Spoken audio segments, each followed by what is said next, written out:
What is going on, guys? Welcome back to another Brave Exvius video. Today we're talking about Untamed Wolf Edel and why you guys should definitely go out there and pick her up, okay? Thank you for spending some time here once again, and as well, highly always appreciated the support you guys are giving via Patreon and YouTube channel membership. So, Untamed Wolf Edel, what is she going to be good for? Well, she's going to be a Stardust Ray triple casting unit, and this is going to be very, very powerful for you guys out there looking for chaining partners, especially for something such as perhaps even Dark Visions. She's a very durable damage dealing character. She's got a lot of pluses, and she's pretty easy to use and not too discombobulating when you're going through her rotation. She's very, very, very simple, but she gives you a lot of options at the same time. So let's talk about this with her TMR real quick. The Nightbringer Wolf's Hairpin. It's going to be a hat with 45 attack,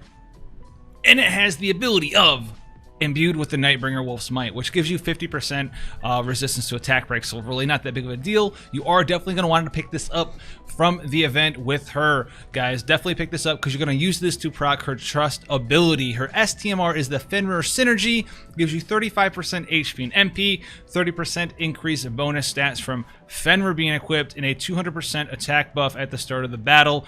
This one isn't all that great. If you do want to skip out on it from the event, don't feel too bad about it, because you can proc her Trust Master ability with the TMR, and this is going to honestly give you not really all that much in the materia slot. You'd be better off using the materia slot for some other ability. The Fenrir bonus stats, not that big of a deal. You can be equipping her with an Esper that gives the proper killers, which Fenrir is not.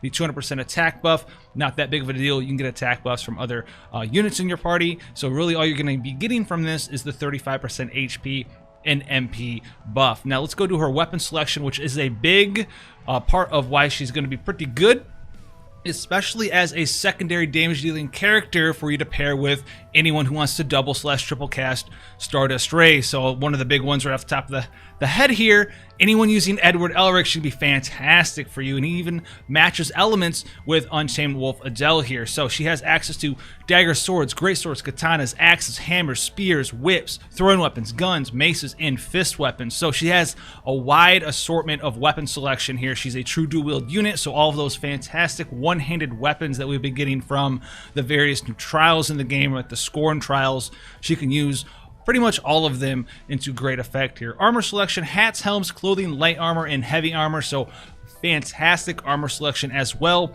for Untamed Wolf Edel here. On top of that, she's only missing robes. Equipment with exclusive effects for her. She does have Beloved Edel and Nightbringer Wolf's Handgun Plus here. So the Nightbringer Wolf's Handgun, 148 attack with the effect of Harmony of the Nightbringer Wolf. This is going to be for Untamed Wolf Edel only. And this gives you bonus of Fenrir stats of 50%, and then it also gives her defense, magic, HP, MP, and spirit by 30% as well. So you can get that extra stats there: defense, magic, SPR, as we like to call it around here sometimes, spirit, HP, and MP. The Fenrir bonus attack, not that big of a deal. But if you're not using actual Madame Edel, but you have gone through and gotten Madame Edel's weapon, you can use Beloved Edel here, 152 attack, and it has Ancient Ruins Treasure here, which is going to give you the bonus stats here: HP, attack 50%, and a 1.5 times mod on a lot of these different skills here. But do notice that these modifier buffs, right, are typically Madame Edel's, the base version's mod increases, not really Untamed Wolf Edel's, because a lot of Untamed Wolf Edel's skills aren't the same exact name due to having the Fenrir tag associated with them as far as we can tell. But it is going to be Elemental Earth locked there. She doesn't have an Earth Imperil, so you're going to be using an Earth Imperil from somebody else if you are using the Beloved Edel. But you do have this HP and attack 50% there, which is pretty nice. So her innate abilities here, the first couple here, not this big of a deal, but we have the Nightbringer Wolf's Aura, which is a 110% attack and magic buff attached to a small multiplier. There we have Stomp, which unlocks triple Shining Art, which is going to be her triple cast, but you probably won't be using this to unlock that as well because of her big cooldown skills later on. She has an Aurora Ray skill, which isn't really a part of her main damage dealing abilities, but then we're going to get into those main damage dealing abilities here now. The first two is the Fire Wolf's Fist and the Wind Wolf's Shot. So these are going to be her in her imbuing skills. They also have an imperil associated with them, but the Fire Wolf's Fist here, Stardust Ray skill, fire physical damage, and imbues fire for 5 turns to the caster. Wind Wolf's Shot here is going to be 5 turns wind imbue attached to a wind Stardust Ray chaining skill. They both have 80% imperils for their respective elements, so 80% fire, 80% wind there. Then we have Invigorating Shot here, which is going to be Stardust Ray as well.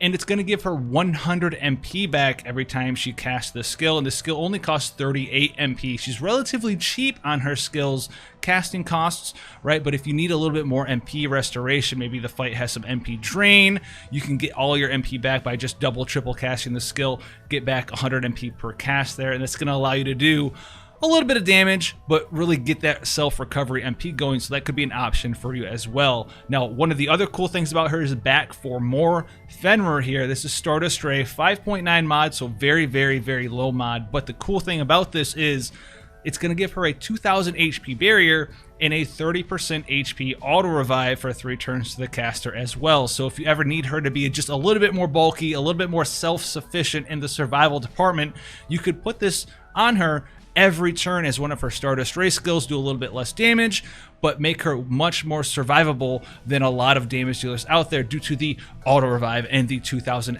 HP barrier there. That can be very, very, very, very strong in a lot of situations, especially for players who are looking to survive big burst damage turns, or just, you know, maybe you have a little bit less gear than the trial kind of demands, and this can get you through in some situations. Now, the final skill that we're going to be going over before we talk about some of her really strong stuff is the Twins Howl, which is going to be her Stardust Ray skill.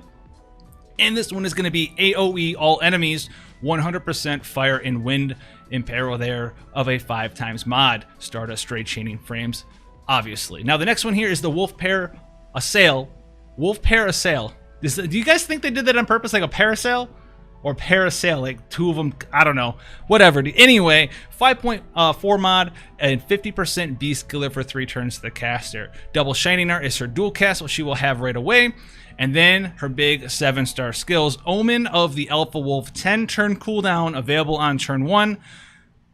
She gets a 500 million HP regen split over 9,999 turns. This is actually quite a lot of regen here for you guys here. 500 million over 999,999 turns. You guys know how much HP regen that is? That is 50,000 HP per turn. Per turn, she gets 50k HP regen, so she's very, very, very self-sufficient. She's got that MP regen associated with this skill as well. 1 million HP over 9,999 turns. So not as much MP regeneration per turn, but she's got this, it's a crazy amount of MP regeneration still. An absolute crazy amount of MP regeneration, especially you can always get more with her big skills up in here, which is the one we talked about before, the Invigorating Shot. Now, I also do believe, I could be wrong about this spur of the moment, but we were trying it out with Masterminds on, and it seemed to be working. I have a lot of HP and MP regeneration effects, but I do believe Masterminds on can spread HP and MP regen as well. So he also triple casts Stardust Ray, so you can actually spread this regeneration around your entire team. Very, very, very cool, but I do not believe you're going to be getting that 9,999 turn duration there once Zahn spreads it. So it's a lot of MP regeneration, but it's not going to be that duration for everyone with Zahn in your party. She also does give you 200% LB gauge High Tide for herself, and then the big one here, 4x mod increase for all these skills we talked about and some that we haven't talked about here. 4x mod increase for 9,999 turns, and she permanently unlocks triple Shining Art. So as long as she does not die, she's going to have all of these effects for forever. And she's going to have even more ways to increase her survivability, which we'll get to in her passive. She also has Heaven Earth Assault Fenrir here. This is going to be her big damage dealing skill. It's going to be a Stardust Ray skill. The first 9 hits, guys, 1.5 mod with ignore 50% defense to all enemies, with a final finishing hit, 4.0 mod, ignore 50% defense to all enemies. Now this does not seem like that much, but remember, any sort of multiplier increase is going to get applied to this 4 times due to it being a 9-hit front part and a single hit back part, and both those ignore 50% defense. So you can get 4 here, multiplied times 2, 4 more here, multiply that times 2. So the 4 mod right here is actually a 16 mod increase, and it gets up there in multiplier pretty easy and pretty quickly. You just got to use Omen of the Alpha Wolf. That's the only multiplier increase you really have to worry about coming from an active ability. Her final skill here is Shining Art Gleaming Roar Strike, 5-turn cooldown, available on 5, 74% defense break for 1 turn to all enemies, 120% fire and wind imperil for 1 turn to all enemies, and it's going to be a 25 times mod, ignore 50% defense to 1 enemy as well. So Shining Art Gleaming Roar Strike also does get that 4 times mod increase there, so it's going to go from a 50 mod to a 58 mod with Omen of the Alpha Whoop Up. Alpha Whoop Up seems like a good skill. The Alpha Whoop Up coming in real hard, real fast there. So pretty strong chain finishing skill. Like we said before, passives wise, she does have True Do Wield. She comes in with 100% True Do Wield out of the 200% cap, as long as you have her Trust Mastery activated ability here with either her TMR or STMR. We're going to be using her TMR for that. And she also is very, very, very potent against beast type enemies, which aren't the most common enemy, but they're still relatively common in Brave Exvius. She's going to have a fair amount of attack passives, a little bit of defense and spirit passives, coupled with some HP and MP passives. And then the big one, True Do Wield, 6 times mod cap. You guys expect that, but she also has some really cool stuff here with the Nightbringer Wolf's protection passive. So she's going to be immune to charm. She's going to have a fair amount of dark resistance, but then she's going to have these super awesome, pretty amazing counters here. She has Diamond Guard physical counter and Diamond Guard magic counter. So there's a lot of AoE damage that goes out nowadays, and these counters, when they proc, which 30% base chance, you can also increase this with some other gear and materia if you want to make her even counter more things, which she does also have 100% counter chance increase, which takes these from 30% chance to proc per times that she's hit to 60% before any sort of gear. They give you 75% physical and 75% magic damage reduction for a single turn to the caster. So very, very, very powerful and very, very, very, very potent as far as keeping her alive, because you couple this with someone who does like 50% general mitigation, which we've seen time and time again is a very common thing for a lot of supports or tanks to do in this game, and you're going to have a very tanky damage dealing character. Remember, she can add auto revive to herself, she can add 2000 HP barrier to herself, so she's very, very powerful in these situations, and that's really is what is going to have her stand out against a lot of other characters. Just her survivability due to these counters in Final Fantasy Brave Exvius. She's immune to charm, like we talked about, 50% dark resistance, and then the last thing that she does have, she has a chance to ignore fatal damage by 100% proc rate as long as her HP is above 1%. So this is very, very cool because she has that self-revive, so coupled with the stuff we just talked about with those counters, with that 75% physical and magical damage reduction on those counters, she has this ignore chance to die passive, the I cannot die passive, the guts passive, like they call it in Brave Exvius. This is going to reset every time she dies and is revived, and she has a self-revive. So you can get down to this place where she takes a bunch of damage, she dies, guts activates, she takes another hit on the same turn again, does die, then she will revive, she has to die again, have guts proc again, and then finally get hit again to die a final time. So really, really, really hard for her to actually just straight up die, guys. Actually, it's very, very, very hard for her to just keel over as long as you're using her correctly.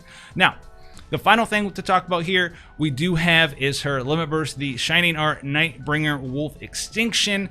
38 LB crystals, 42 times multiplier, so it has a decent multiplier at max level, and it increases your beast killer by 50% for 3 turns to all allies. But the most notable thing about this is you leave it at level 1, and it's still a 39 0.1 times multiplier, so you actually really don't gain all that much from leveling it up, and the killer buff is still 50%. This is not a part of her main rotation or anything of that nature. You're going to use this specifically for that killer. She's going to do more damage not using this LB. She doesn't have any sort of LB damage passives or any sort of LB damage buffs from activated abilities, but this LB does look really cool in the game. She combines with Fenrir because she is an Esper unit, and they kind of wombo combo. She starts dual-wielding the pistols. She gets some long, basically Fenrir's tail becomes her hair. She like wilds out like a very untamed Edel. Actually, it looks very untamed. The limit burst looks really cool.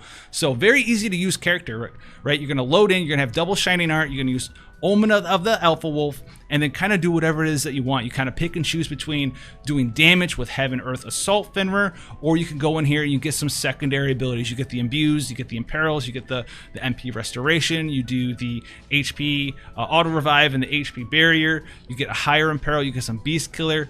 It's just kind of whatever it is that you want. And then if you just want to do damage, you just start triple casting Heaven, Earth, Assault, Fenrir over and over and over and over and over and over and over. Now, the amount of damage that she does isn't insanely high on paper, but she has a lot of play in trials because of just the sheer tankiness that she has, and she does pair up with some of the better damage dealers in the game. Anyone who's triple casting Stardust Ray chains is going to be one of her best partners, and she fits well with a lot of characters' rotations because she just wants to just cast Stardust Ray skill. She doesn't really care, how they rotate, right? She's never going to fall out of sync with their rotation, right? Maybe if there's a character that needs to use their limit burst every once in a while, you have to do that, and they kind of take a turn off, and then Madame Edel can just sit there and re-imperil for the both of them, re-imbue herself, take a turn off, get tankier again, or maybe even just guard if you want to do that as well, and then you'll just be ready to go back in sync right afterwards. So very, very strong character, very, very powerful character.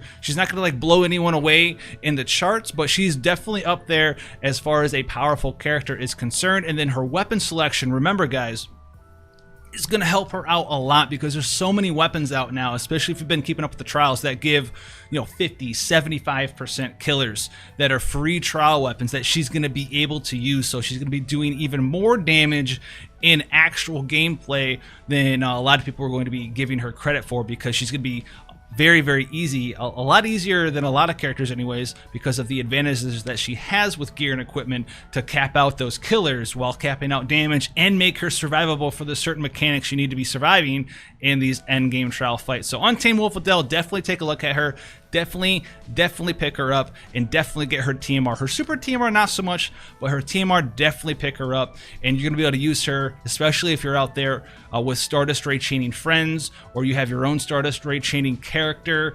If you can put her and pair her with Mastermind Zahn, if you're a Mastermind Zahn friend, make a good partner for him as well, and then get that super heavy HP MP region at least for a couple of turns with him. It's very cool. They make a really neat combo. She pairs really well with none other than Edward Elric, which I know a lot of you guys out there do have or have on your friends list, as well as other damage dealers who are very strong. So thank you for spending a little bit of your time here today. Hopefully you found this entertaining. If you do like the video, go ahead, leave a like and comment down below. It helps out so much for the channel's discoverability and producing this content for you guys. Every little interaction helps get the channel out there and get it out to you as well. So, and then once again, I cannot thank our YouTube channel members and Patreon sponsors as well for allowing me to produce as much content as I do. The more support we get, frankly, the more I can produce content for you guys. So I'm looking forward to doing more and more stuff for you. So with that being said, thank you guys so much. And until then, stay safe out there, and I'll see you in the next video. Take care, guys.